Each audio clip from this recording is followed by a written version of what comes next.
TV Tribuna recebe neste momento o ministro da Previdência, Garibaldi Alves Filho, senador licenciado pelo Rio Grande do Norte.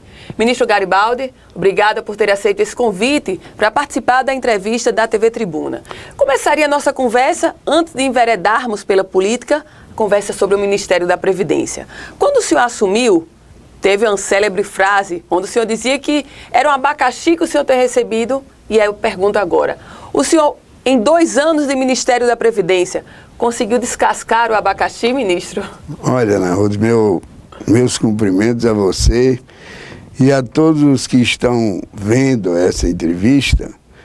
E antes de eu falar no abacaxi da Previdência, até numa saudação aqui à tribuna, porque, claro, eu participei da vida da redação da tribuna durante algum tempo, porque eu cheguei a ser repórter. Ninguém sabe disso, porque, afinal de contas, minha trajetória como repórter não foi das mais exitosas, mas eu participei como repórter. Mas eu me lembro que de um abacaxi aqui da tribuna, que era subir essas escadas, né? Que hoje eu voltei a subir para participar aqui com você dessa entrevista. Fui lá, cumprimentei a todos na redação e estou à sua disposição para lhe dizer o seguinte, que a Previdência, ela continua a ser um abacaxi. Porque o abacaxi é no sentido do desafio. E os desafios da Previdência são vários. E, claro, na verdade, eu apenas lhe diria que eu pensei até em coisa pior, em abacaxi pior. Eu acho que, claro, do meu ponto de vista, o pior já passou, que são aqueles primeiros dias, até diria primeiros meses, mas agora eu já estou, de certa maneira, familiarizado e sei que a Previdência Social no Brasil e até no mundo inteiro é um grande desafio. Não tenho dúvida de que essa crise por que passa a Europa, o velho mundo principalmente, não diria nem os Estados Unidos, mas o velho mundo tem um componente, que é o componente da Previdência Social. Lá benefícios estão sendo cortados. Tal é a gravidade da situação. Ministro, falando ainda sobre a Previdência Social, o senhor fala que é um grande desafio. Uma pequena reforma já foi feita nessa sua gestão. Eu pergunto, como vencer esse desafio? Qual a estratégia que o senhor traz para esses próximos 2 anos? O senhor encerrou a primeira metade desse primeiro mandato da presidente Dilma Rousseff, eu pergunto, como vencer e qual a estratégia que o senhor traz para esse próximo ano, já que a gente está chegando aí ao final de 2012? Se você me permitir, eu lhe diria o seguinte, foi feita uma grande reforma, mas uma pequena parte da grande reforma que precisa ser feita na Previdência. Porque nós não podemos chamar de pequena reforma aquilo que foi feito, na Previdência do Servidor Público, que o ano passado deu um prejuízo de 60 bilhões de reais ao ano, quando se sabe que são 1.100.000 aqueles contemplados por essa Previdência. E quando se sabe que a outra Previdência, a Previdência Geral, a Previdência, como a gente chama, do INSS, essa deu um prejuízo ano passado de 36 bilhões. Só que a diferença é a seguinte, enquanto uma tem 1.100.000, como a do servidor, a outra tem 26 milhões de segurados. O que é que o governo fez? Primeiro deixou de lado na Previdência do servidor quem está nessa Previdência. Quem está nessa Previdência continua a ter os benefícios que tem, continuará a ser aposentado da maneira como é e aprovada essa nova Previdência, como já foi pelo Congresso Nacional, a presidenta Dilma Rousseff já sancionou, claro, nós já estamos na fase da implantação. Seja servidores do Poder Executivo, a essa Previdência se juntou a do Legislativo, seja a do Judiciário, todos terão uma forma diferente de se aposentar, diferente de como era. Mas muita gente se aposenta desta maneira, que é a Previdência Complementar. É um regime que você faz uma espécie de poupança. É diferente de hoje. Eu estou com receio aqui de falar muito, porque tem temas desse que a gente tem que se demorar para poder explicar. Mas eu vou ver se eu consigo resumir dizendo o seguinte, que hoje tem um teto que não havia antes para o servidor novo, aquele que fizer concurso agora, a partir de fevereiro. Aquele que fizer concurso, aquele que ganhar acima de 3.691, ele vai ter que contribuir, ele e o governo, cada um vai fazer a sua parte, contribuir. O governo só vai até 8%, ele pode ir, claro, até onde ele quiser, para ter uma aposentadoria melhor.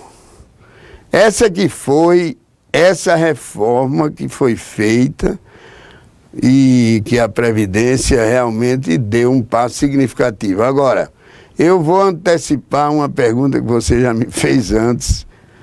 Eu vou dizer o seguinte: quem estiver pensando que esse débito, esse prejuízo que a Previdência vai ter, vai desaparecer com essa reforma do dia para a noite, não pense assim, você está enganado. Eu estou falando aqui com bom humor porque o problema é muito sério, às vezes a gente precisa atenuar. Isso é coisa para 2030.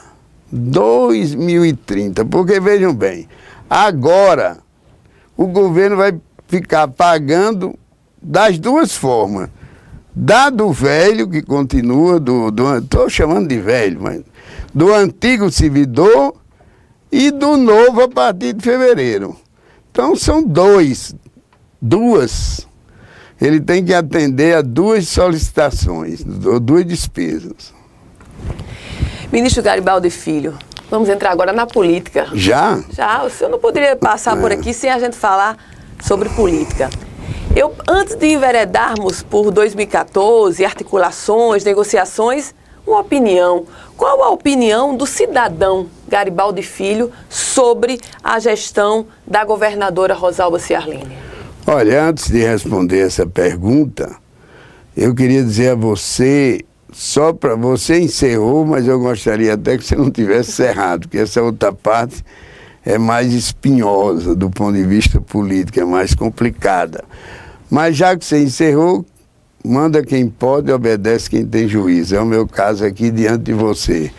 Mas eu diria que a Previdência tem outros capítulos da reforma da Previdência. Tem que reformar a lei de pensões, tem outros desafios. Mas a minha opinião sobre o governo de Rosalba é uma opinião que não está somente no meu pensamento. Não sou eu só que estou pensando isso, não. Eu aqui vou falar, não é pela boca de um anjo, senão beneficiaria Rosalba. Infelizmente eu vou ter que falar o que muitos estão pensando, milhares de norte-riograndenses, que Rosalba precisa realmente acertar agora, como nunca acertou antes. Ela foi uma boa prefeita de Mossoró, fez uma administração inovadora, mas esses 2 anos não fizeram bem ao seu governo perante a opinião pública. Por quê? porque os problemas se agravaram, principalmente em determinadas áreas, e ela tem agora, o terceiro ano está começando. Então eu diria que ela tem condições ainda de recuperar, tem fôlego para isso, agora é preciso andar mais rápido, andar rápido, porque a saúde está muito grave, até que a educação não, mas a segurança, não adianta falar em herança maldita, não adianta falar que o problema é nacional, porque senão o Norte Rio Grandense vai dizer, ora, o problema é nacional, mas que aqui eu quero que ela faça parte dela. Então, claro, Rosalba, eu fui para as ruas, apoiei a candidatura dela, acho que ela tem boa vontade, tem condições de acertar, mas está devendo essa recuperação, tem que andar rápido, não tem aquela história de dizer que só tem uma bala na agulha, ela parece que só tem uma bala e agora tem que ser fulminante. Ministro, o senhor integrou o teórico, vamos chamar assim, Conselho Político da governadora Rosalba Ciarline. Foi anunciado, foi alardeado esse Conselho Político, mas eu pergunto, ele de fato existe ou existiu esse Conselho Político? E eu vou mais adiante. Qual a opinião do senhor sobre a nomeação de Carlos Augusto Rosado para a Secretaria-Chefe do Gabinete Civil? Olha, você disse muito bem. Na teoria, a prática é outra. O Conselho ficou na teoria. Só. Não se viu nada de prático. Você já soube, se você soube, me comunique, eu era inclusive um dos membros. Você soube de algum ato desse conselho, alguma providência que ele tenha recomendado, que gerou consequências? Você não sabe. Não sabe porque ele não existe e não chegou nem a existir, ficou na teoria. Houve, me parece, 2 reuniões e aí, a partir daí, o Conselho desintegrou-se e desapareceu do cenário político.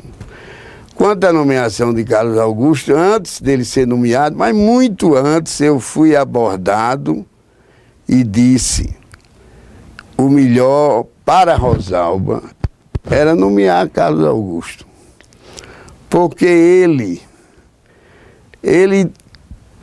quer participar, sempre quis, da administração de Rosalba.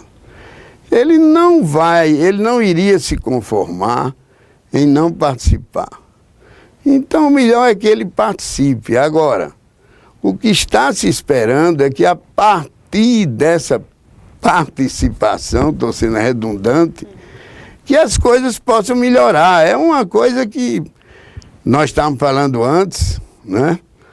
Da possibilidade de melhora. Muitos apostam que ele veio para melhorar e é preciso ele dar conta desse recado. Ele tem credenciais para isso. Já foi presidente da Assembleia, eu era deputado. Na última conversa que eu tive com ele e com ela, recordamos esse passado. Eu, deputado, e ele, presidente da Assembleia. E eu tenho certeza que ele pode colaborar. O que há é que precisam ser definidos bem os papéis, as atribuições e as coisas ficarem mais claras. O senhor falou sobre o Conselho Político que não passou da teoria. Ministro, esse Conselho Político teria sido uma tentativa de dividir a responsabilidade da gestão com líderes políticos estaduais? E eu pergunto, ele de fato faz falta num governo que está desandando, ministro Garibaldi? Olha, faz falta, sobretudo porque se você tem um governo de coalizão, o problema todo é você exercitar esse governo de coalizão. Porque na teoria, de novo a história da teoria, na teoria é uma coisa, na prática é outra. Às vezes você enche a boca para dizer que o governo é de coalizão. Claro, é de coalizão porque dele participam o PMDB, que tem uma pasta que eu diria que não está à altura da participação que o PMDB deveria ter.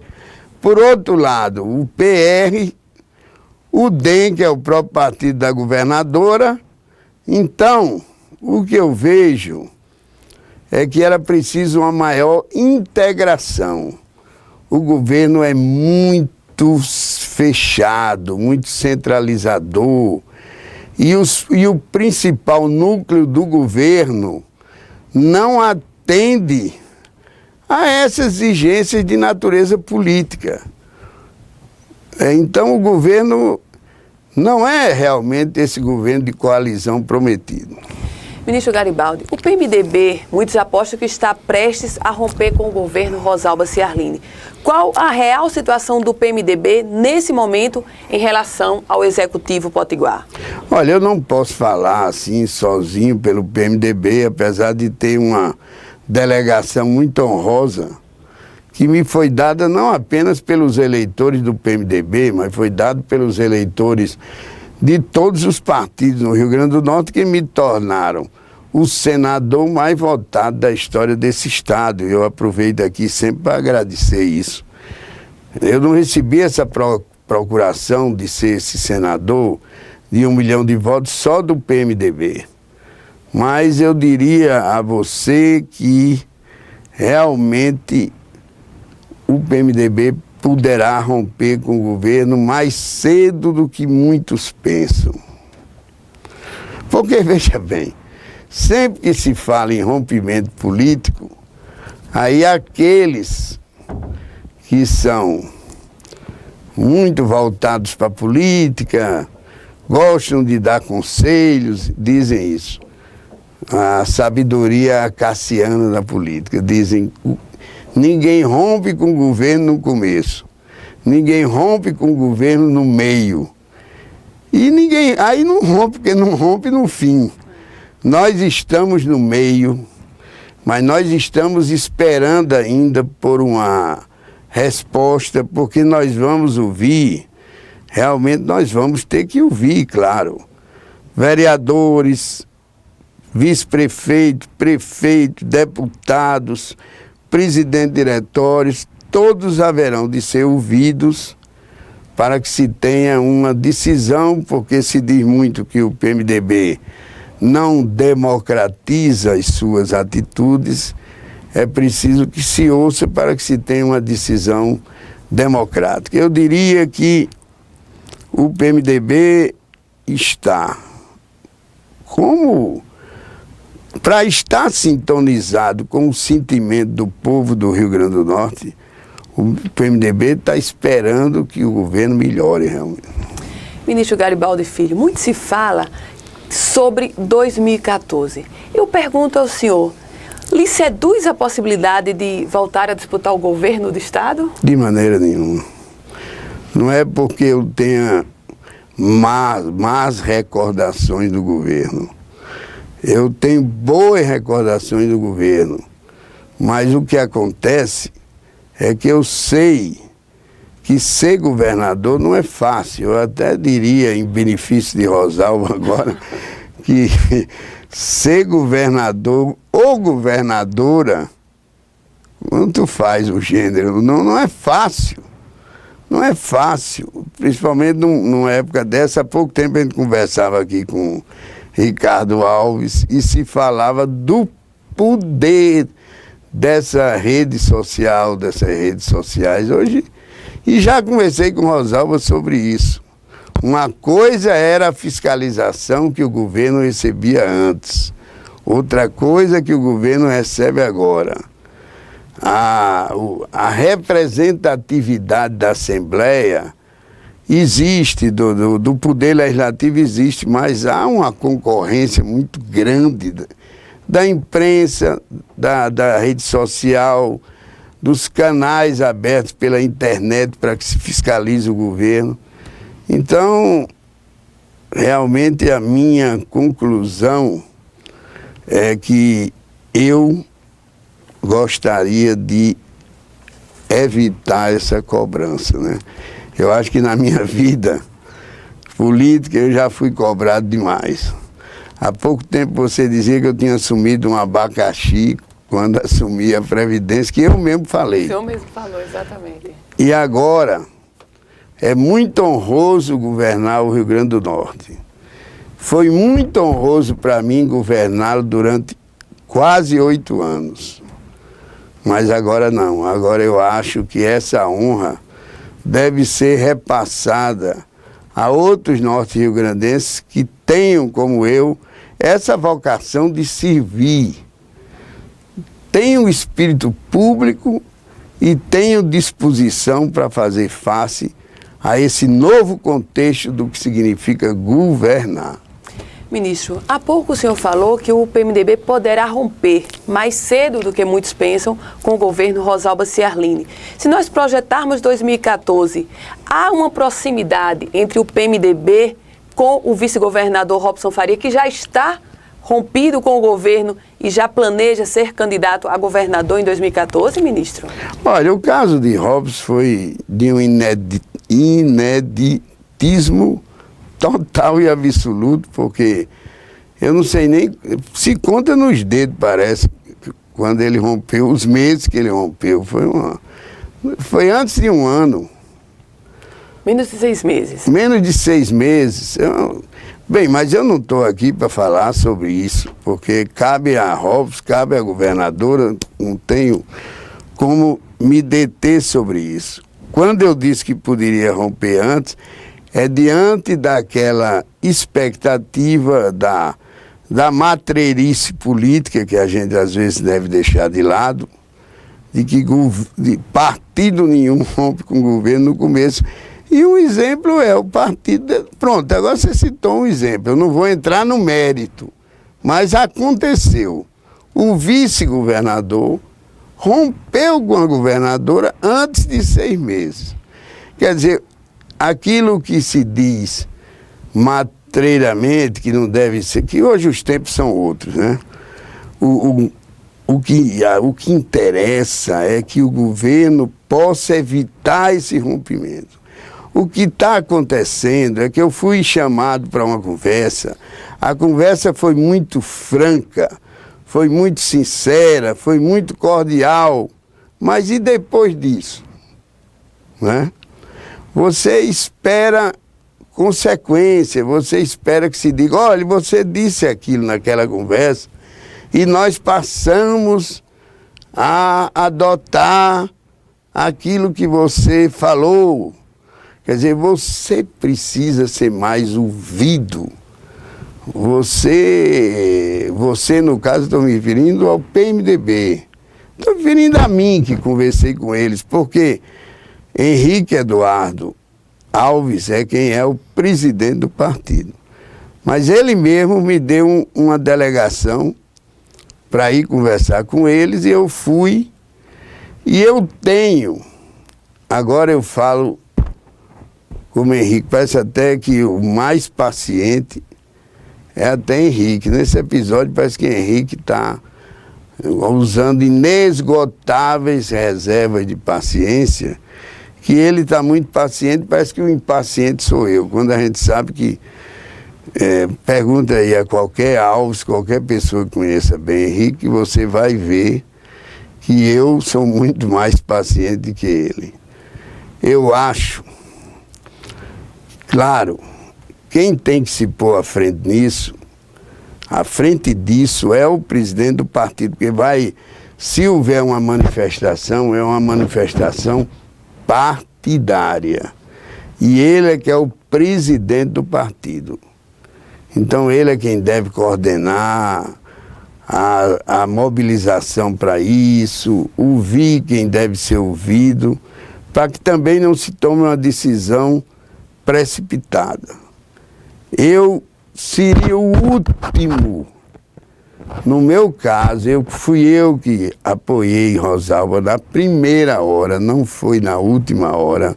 Não foi quando ela já estava com todas os sinais de vitória, os foguetões já estavam, parece que, sendo preparados. Eu não cheguei nessa hora, não. Eu cheguei antes para dizer que ela era a favorita. Então, eu lamento muito que se tenha agora que dizer, eu principalmente, que tenho que romper com um governo que nós ajudamos a construir, principalmente eu. Então eu faço votos para que as coisas melhorem. Vou aproveitar essa coisa de final de ano, né? O Natal é um mês que nós devemos atentar para o espírito natalino. Você me convidou para essa entrevista e eu agora estou vendo que essa entrevista vai entrar dentro daquele contexto natalino, que as coisas passam a acontecer debaixo de uma ética diferente, de uma história diferente. Vamos desejar que as coisas melhorem, o espírito de Natal, né, sobrevenha, baixe sobre a sua cabeça, Cristo vai renascer.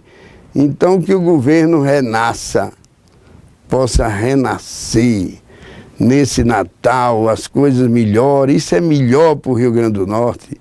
Eu não sou precursor, nunca fui, de enfrentamentos. Então eu gostaria de apelar para esse espírito natalino de paz, de concórdia, que nós tenhamos com o governo também a reconstrução dessa história. Ministro, estamos chegando ao final da entrevista, mas antes uma última pergunta, ainda sobre 2014. O senhor, como filiado do PMDB, como um dos líderes do PMDB, o que o senhor advoga para o PMDB em 2014 e mais? O deputado federal Henrique Eduardo Alves, deputado estadual Walter Alves. Qual o destino desses dois PMDBistas em 2014? Na sua visão, pela experiência, pelas conversas que o senhor vem mantendo? Olha, o PMDB é uma história que eu aqui gostaria de prestar uma homenagem, que eu estou dentro da Tribuna do Norte, falando sobre o PMDB, e apesar de Aloysio não ter sido um fundador do PMDB, e ter sido ao longo da vida, claro, a história dele, ele começou na UDN, mas eu teria que prestar uma homenagem a ele, a Aloysio Alves, porque ele foi o fundador da Tribuna, não foi o fundador do PMDB, mas foi o inspirador da nossa ida para o PMDB, até pela cassação dele. Então eu gostaria de falar sobre ele e dizer que, claro, eu me preocupo com os destinos do partido. Essa candidatura de Hermano, apesar do que ela possa ter provocado com relação à nossa família, mas ela foi muito boa para dizer uma coisa ao Rio Grande do Norte, é que nós não fazemos política familiarmente. Eu não sei se eu estou sendo bem entendido, porque as pessoas diziam, olha, Alves só pensa em Alves, Alves só lança candidatura de Alves. Você agora me pergunta sobre Henrique e Walter, é uma pergunta que me oferece essa oportunidade de dizer, Hermano Moraes não era o Alves. O Alves era Carlos Eduardo. E nós tivemos que ficar ao lado de Hermano, de qualquer maneira, claro, combatendo a candidatura de um Alves. Então não se trata de se falar apenas sobre o interesse familiar. O nosso interesse vai mais além. Quem quiser que acredite, quem não quiser acreditar, o que eu posso fazer? Mas eu me preocupo, claro, com Henrique. Vou me preocupar menos agora, muito menos, porque finalmente vai se fazer justiça a ele, que já deveria ter sido presidente da Câmara dos Deputados. E graças a Deus, tudo está se encaminhando para ele ser presidente da Câmara, ele que está no 11º mandato. Então, eu estou até me preocupando menos com o Henrique, porque sei que Henrique vai estar realizado. Ele que passou a vida inteira na Câmara dos Deputados. Eu que nunca fui deputado federal, posso imaginar a alegria de sentir com o Henrique, a alegria que ele vai sentir, se Deus quiser, quando for empossado, quando for eleito. Walter, também eu fico muito feliz, ele agora foi eleito deputado do ano pelo Comitê de Imprensa da Assembleia, e gostaria que ele tivesse um futuro político, claro, que eu puder fazer, não é porque ele seja o meu filho, é porque ele tem vocação, e quem tem vocação merece crescer politicamente. Então, mas eu não, volto a dizer a você, prometi respostas breves, mas essa aqui não pode ser breve. Para Walter, eu quero que ele tenha, claro, como pai, como aquele que está ao lado dele, vejo que ele tem vocação, eu quero que ele possa crescer na política e, portanto, eu não vou aqui dizer que ele deva ser isso, deva ser aquilo, porque quem vai dizer é o povo. Porque de nada adianta a gente instrumentalizar, eu como pai, querer que Walter seja candidato a deputado federal, vamos dizer, né, que seja candidato a isso ou aquilo. Federal, eu estou dizendo, mas não estou lançando, não. Porque senão vão dizer que eu estou lançando.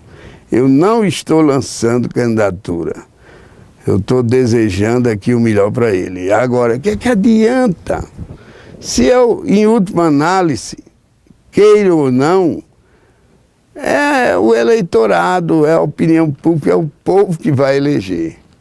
Então eu quero entregar a ele os destinos dele ao povo, se o povo acha que ele deva continuar uma trajetória como o povo me fez, como o povo acreditou em mim, que faça com ele, que faça com o Henrique, e que eu aproveito agora, não sei nem se você vai me dar tempo para isso, para desejar ao povo isso sim, que a gente fala muito nos políticos, mas tem que combinar com o povo. O que eu quero aqui é combinar com o povo, não é aquela história de feola, já que se fala tanto de futebol, de que uma conversa começaram a dizer a Garrincha num jogo da Copa do Mundo, a Garrincha Didi, não sei a quem, faça isso, faça aquilo. Aí foi Garrincha que perguntou, olha, falta combinar com o adversário. Assim sou eu, não vou traçar planos aqui, porque eu traçaria os melhores planos para Henrique, para Walter, para os nossos companheiros do PMDB, mas falta combinar com o povo. O povo é quem vai escolher. Agora mesmo nós tivemos um revés aqui em Natal, tivemos uma vitória no Estado, fizemos 52 prefeitos, mas é o povo, é a opinião pública, é a democracia, é isso que nós conquistamos. Estou quase fazendo um discurso. Ministro da Previdência Garibaldi Alves Filho, senador licenciado pelo PMDB, obrigada por sua entrevista aqui na TV Tribuna. E todas as informações sobre essa entrevista do ministro da Previdência, Garibaldi Alves Filho, vocês irão conferir na edição desta terça-feira da Tribuna do Norte. E não esqueça, todas as informações da política estão no blog Panorama Político, no portal da tribunadonorte.com.br.